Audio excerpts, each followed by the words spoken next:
कि आपने जैसा बताया कि आप नायब तहसीलदार तो बन गई हैं, आपका लक्ष्य कुछ और है क्या, प्रधानमंत्री बनने का क्या? नहीं नहीं सर, ऐसा बिल्कुल नहीं, राजनीति में नहीं जाना है मुझे, प्रशासनिक क्षेत्र में ही रहना है। आदिवासी बेटी जिनके पास सुविधाएं नहीं रहती है, आप सोचिए उनकी कंडीशन, जिनके दादाजी अनपढ़ थे, पिताजी टीचर थे।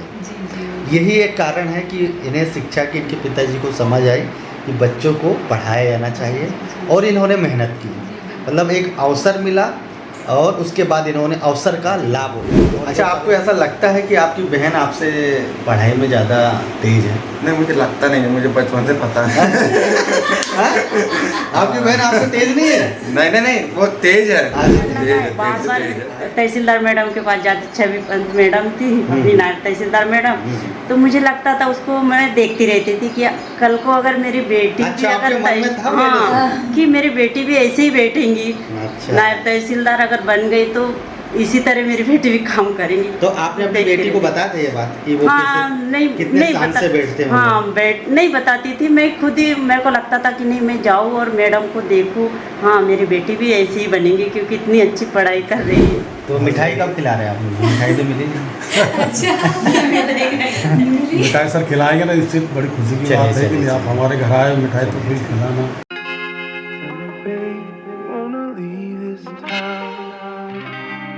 गुड मॉर्निंग दोस्तों, इस समय दोस्तों सुबह का 9 बज रहे हैं और आज संडे है, तो संडे को कहीं ना कहीं मैं घर से बाहर चला ही जाता हूँ। परिवार के साथ समय बहुत कम दे पाता हूँ, लेकिन कहीं ना कहीं कुछ अच्छा अगर मुझे जानकारी मिलती है तो मैं ऐसी जगह ज़रूर पहुँचता हूँ। आज मैं जिस शहर में रहता हूँ वहाँ पर बहुत ही छोटा शहर है, और जो ज़िला है वो आदिवासी ज़िला है। यहाँ पे आदिवासी बहुत संख्या में है, और अगर उनकी स्थिति देखा जाए तो स्थिति बहुत ही, आज भी आज़ादी के 70 साल बाद भी, संविधान लागू होने के बावजूद भी कहीं न कहीं सरकार के माध्यम से ये बोलना चाहिए उनकी नाकामी रही है कि आज ये वर्ग मुख्य धारा में शामिल नहीं हो पाया। ये कड़वी सच्चाई दोस्तों। खैर, आज मैं एक आदिवासी बेटी हैं जो कि नायब तहसीलदार में चयनित हुई हैं, और बहुत ही मेहनत की, और उन्होंने इंजीनियरिंग की पढ़ाई भी की है, और इस बारे में पूरा हमने डिटेल चर्चा की, एक इंटरव्यू लिया हूँ।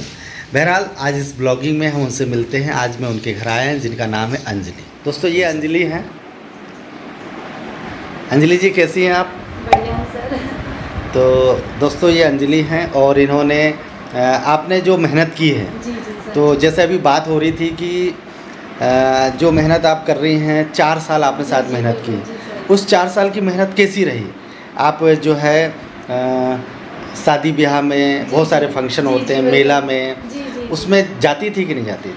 हाँ सर, मेरा ये रहा है कि जो 4 साल रहे मेरा किसी प्रकार का कोई सामाजिक समारोह या फिर घर के कोई भी फंक्शन को अटेंड नहीं किया है। मेरा इंदौर रहना रहा है, तो वो साल में एक बार मेरा आना होता है, और लास्ट 2 ईयर से मैंने अपने भाई को राखी भी नहीं बांधी है कभी रक्षाबंधन में आके। तो ये सब एक आपका एक सेक्रीफाइस होता है, डेडिकेशन होता है कि चलो ठीक है, 2 साल बाद आपकी जॉब लग जाएगी, आप सारे फंक्शंस अटेंड करो, आप इंस्टा चलाओ, सोशल मीडिया पे एक्टिव रहो, इसके साथ ही आप अपने भाई को राखी बांधो। तो आज वो अवसर है कि चलो मैं इस बात पे हूँ, अब देखते हैं।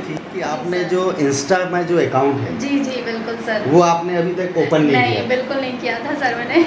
वो अकाउंट जो है आपने तहसीलदार जब बनी है तब है? पद को प्राप्त लेके मैंने। ऐसा क्यों? हाँ जी सर, मेरा ये एक मानना था, मेरा व्यक्तिगत था कि मतलब मैं फेसबुक में तो पूरी तरह से एक्टिव थी, पर मेरा इंस्टा का ये था कि शायद उसमें फॉलो का ऑप्शन होता है, तो था कि शायद मैं प्रशासनिक पद को प्राप्त करूँगी तो सब मुझे फॉलो करेंगे, तो इसलिए मैंने इंस्टा अकाउंट एक्टिव नहीं किया था। अभी हाल ही में किया है, तो अच्छा खासा प्यार मुझे उसमें मिल रहा है, इसके लिए धन्यवाद। अच्छा, ये आपने जैसा बताया कि आप नायब तहसीलदार तो बन गई हैं, आपका लक्ष्य कुछ और है क्या, प्रधानमंत्री बनने का क्या? नहीं सर, ऐसा बिल्कुल नहीं, राजनीति में नहीं जाना है मुझे, प्रशासनिक क्षेत्र में ही रहना है। तो मेरा जो लक्ष्य है, हर किसी का रहता है, MPPSC यदि आप कर रहे हो तो सर्वोच्च पद को प्राप्त करो, डिप्टी कलेक्टर का रहा है, उसके लिए मैं पूरी तरह से प्रयासरत हूँ। आगामी मेरा इंटरव्यू भी है, तो मैं अपना पूरा प्रयास है मेरा कि मैं उस पद को प्राप्त करूँ और आप सभी का नाम रोशन करूँ, आप सभी को खुशियों का एक माध्यम बन सकूँ सर। चलिए दोस्तों, ये थी अंजलि जी, और आप सभी इन्हें बधाई दीजिए, कमेंट कीजिए, और आपकी बधाइयों में बिल्कुल कमी नहीं होनी चाहिए। बहुत सारे लोगों को आप गुड मॉर्निंग, हैप्पी बर्थडे बोलते हैं, लेकिन एक आदिवासी बेटी जिनके पास सुविधाएं नहीं रहती है, आप सोचिए उनकी कंडीशन, जिनके दादाजी अनपढ़ थे, पिताजी टीचर थे। यही एक कारण है कि इन्हें शिक्षा की इनके पिताजी को समझ आई कि बच्चों को पढ़ाया जाना चाहिए और इन्होंने मेहनत की, मतलब एक अवसर मिला और उसके बाद इन्होंने अवसर का लाभ उठाया और जो संवैधानिक प्रावधान है वो तो है ही, है ना। तो क्या नाम है आपका, बताइए। मेरा नाम अविनाश आहाके है और मैंने ग्रेजुएशन में बीबीए किया। अच्छा, ग्रेजुएट हो चुके हैं। हाँ, बीबीए किया। तो अब क्या करना चाहते हो आप? मैं फिलहाल तो एमबीए करना चाहता था, पर मैंने अभी थोड़ा किसी कारणवश मैंने गैप ले लिया है, तो मैं अभी एमबीए डालूंगा मैं इस वर्ष, और मैंने बीएड के लिए ऑलरेडी डाल दिया है। अच्छा, आपको ऐसा लगता है कि आपकी बहन आपसे पढ़ाई में ज़्यादा तेज है? नहीं, मुझे लगता नहीं है, मुझे बचपन से पता है। आपकी बहन आपसे तेज नहीं है? नहीं, वो तेज है। अच्छा, तेज है। तेज नहीं है कि बात नहीं कर रहा, वो तेज है बहन वाला, वो तो बचपन से। अब तुम क्यों नहीं तेज? हाँ, नहीं, हमारा रुचि पहले से खेल कूद में ज़्यादा रहा है और मम्मी पापा कुछ बोलते नहीं है? नहीं, बिल्कुल हाँ, घर में ही रहते थे, तो बिल्कुल टेंशन नहीं रहा है। नहीं, लेकिन अब क्या, अब बहन तो नायब तहसीलदार बन जाएगी, है कि नहीं? अब नायब तहसीलदार बनने के बाद ऐसा थोड़ी कि हमेशा तुम्हारे सपोर्ट करेंगे, तुम्हारी भी शादी हो जाएगी, है? तो उनकी मम्मी भी आ गई वहाँ पर बेटे की बेटी। नमस्कार। बहुत खुशी हो रही है कि बेटी नायब तहसीलदार बन गई है और मैं भी पूर्व सरपंच रही 2015 में। अच्छा, आप सरपंच रही जी, हैं? मैंने भी जनसेवा की हूँ। अच्छा। कोरोना काल में भी। कोरोना काल में आपको मतलब उस समय तो बड़ी दिक्कत आती हाँ, थी? दिक्कतें आती थी, लेकिन क्या है कि लोग तो डरते थे बीमार हो जाएंगे भैया दूसरों, लेकिन हमारा था कि ये लोगों को घर में जाके उनको सुरक्षित रहो, मतलब कहना कि आप अंदर ही रहो, बाहर मत निकलो। अगर कोई महाराष्ट्र से लोग आते भी है तो उनकी जानकारी दे देते थे, उनको तुरंत जाके हम। अच्छा, जल्दी मैं वापस चलिए, चले। कोरोना काल तो टल गया है। जी, टल गया। लेकिन जब आप बहुत अच्छा। सरपंच थी तो ऐसे अधिकारी है जो आपके बाजू में एक अधिकारी बैठी बिल्कुल बिल्कुल, मैं ऐसे अधिकारियों से बहुत पाले पड़ते थे। बहुत पाले पड़ते थे। तो वो लोग परेशान करते थे क्या? नहीं, बिल्कुल नहीं, मैं ही अपने काम के लिए परेशान करती थी। अच्छा, कैसे, मतलब कि काम करवाना है? हाँ, काम करवाना है, जैसे अपने पंचायत में कुछ काम करवाना है। तहसीलदार मैडम के पास जाती, छवि पंत मैडम थी अपनी नायब तहसीलदार मैडम, तो मुझे लगता था उसको, मैं देखती रहती थी कि कल को अगर मेरी बेटी अच्छा, भी आपके अगर मन में था हाँ, कि मेरी बेटी भी ऐसे ही बैठेंगी, अच्छा। नायब तहसीलदार अगर बन गई तो इसी तरह मेरी बेटी भी काम करेंगी। तो आपने अपनी बेटी को बताया था ये बात कि वो कितने शान से बैठते हैं? हाँ, नहीं बताती थी, मैं खुद ही, मेरे को लगता था कि नहीं, मैं जाऊँ और मैडम को देखूँ, हाँ मेरी बेटी भी ऐसी ही बनेगी क्योंकि इतनी अच्छी पढ़ाई कर रही है। चलिए हाँ, चलिए, अब जी, आपके सपने साकार कर जी, दिए आपकी बिल्कुल बेटी साकार हो है गए ना? जी। चलिए, उसका सपना साकार हुआ क्योंकि उसको, मतलब नहीं, मैं सरकारी, नहीं, आपका आशीर्वाद अगर नहीं रहता बिल्कुल बिल्कुल और आपका सपोर्ट नहीं हाँ, रहता तो आपकी सपोर्ट, बेटी हाँ। आज जो जिस मुकाम पे पहुंची है शायद नहीं पहुंच पाती। जी आपका बहुत बड़ा श्रेय है उसके जी, लिए, आप हैं तो वो है। हाँ, तो बिल्कुल। दोस्तों, ये थी अंजलि की मम्मी और इनके पापा से मुलाकात नहीं हो पाई है। वो टीचर हैं, अगर वो आ जाते तो मज़ा आ जाता दोस्तों, है ना। चलिए, हम उनका इंतज़ार करते हैं। आप ये बताइए कि आपकी बेटी नायब तहसीलदार बन गई है और आप अभी शिक्षक के पद पर कार्यरत हैं जी। तो मैडम के साथ बैठते हुए कैसा महसूस हो रहा है? महसूस तो बहुत ज़्यादा है, बहुत खुशियाँ भी हैं। हम सभी को, पूरे परिवार को, पूरे अपने तहसील ज़िले से, है ना, कि हमारी बच्ची ज़िले में टॉप आई है, तो बहुत बड़ी गौरव की बात है। और भी अपेक्षा है कि और हमारे बच्चे और आगे सफलताओं पर आगे बढ़ें, ये हमारी अपेक्षा है। अच्छा, ये जब इंदौर में पढ़ाई कर रही थी 4 साल से, जी सर। पहले तो इन्होंने सागर से इंजीनियरिंग की थी, जी उसके बाद में इंदौर चले गए। जी फिर इनकी दिनचर्या पढ़ाई की किस प्रकार की थी? जी, जब मेरी बच्ची 2018 से कोचिंग के लिए इंदौर गई, उसके बाद वो निरंतर उसको सफलताएं अर्जित की उनने, और 2019 में उनने प्रथम अटैच में ही MPPSC में परीक्षा पास कर ली।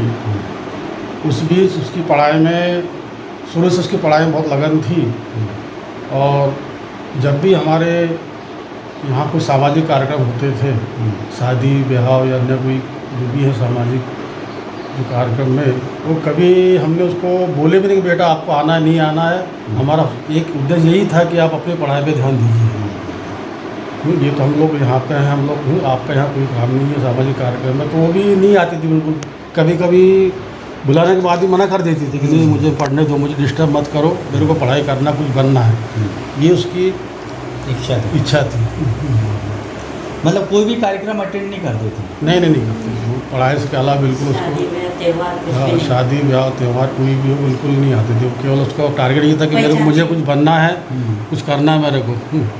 उसका यही मतलब। अच्छा अंजलि, आप बोल रही थी कि आपको ऐसा लगता था कि आपकी कोई लाइफ ही नहीं है कि शादी ब्याह में नहीं आती तो? हाँ, वो थोड़ा एक फ्रस्ट्रेशन हो जाता है। आप सबको देख रहे हो, सब एंजॉय कर रहे हो, सोशल मीडिया में आप एक्टिव रहते हो थोड़ा, यदि आप फेसबुक में हो तो एक रहता है कि यार हमारी लाइफ में कब वो दिन आएगा कि हम भी थोड़ा फ्री हो, पढ़ाई से बाहर हो और फंक्शंस अटेंड करें, वीडियोस डालें, फ़ोटोज़ डालें, खुश रहें। तो वो थोड़ा एक टाइम थोड़ा सा रहता है कि जल्दी से वो समय आए, क्योंकि हर एक लालसा टाइप रहती है, जल्दी से सफल हो, फिर वो समय हम भी जिए। तो अब शायद वो समय आ गया है कि हाँ, अब आगे का समय ऐसा नहीं रहेगा कि मैं किसी फंक्शन को अटेंड ना करूं या फिर एक टेंशन नहीं है दिमाग में, अब निश्चिंत होकर अपनी आगे की तैयारी में कर रही हूँ सर। चलिए सर, आप और भी जो मम्मी पापा हैं लोगों के, बच्चों के, है ना, पेरेंट्स, उनको क्या संदेश, वो अपने बच्चों की किस प्रकार से तैयारी कराए ऐसे परीक्षाओं के लिए? सर हमारी तो इच्छा है कि अब वैसे भी आप एक शिक्षक हैं। जी बिल्कुल। शिक्षक ही जो पेरेंट्स हैं, जो माता पिता हैं दूसरे जो बच्चों के, उनको आप एक शिक्षक ही अच्छा मार्गदर्शन दे सकते हैं। आपसे बढ़िया मुख्य रूप से तो शिक्षक ही है जो मार्गदर्शक, प्रेरणा के स्रोत जो भी है। शिक्षक से सब चीज़ें उनको बच्चे, शिक्षक के मार्गदर्शन से बच्चे सीखते हैं और आगे बढ़ते हैं और सफलता अर्जित करती है। तो जो सफलता मेरे बच्चे ने प्राप्त की है, हासिल की है, तो ये इससे कुछ जो आने वाली पीढ़ी है भावी, वो कुछ मेरे बच्चे से कुछ प्रेरित होकर उसके के अनुसार कुछ उसको ग्रहण करें और सीखें और वैसे ही कुछ बनने की वो क्षमता अपने आप में करें। ये है उन सभी की हमारी अपेक्षा है।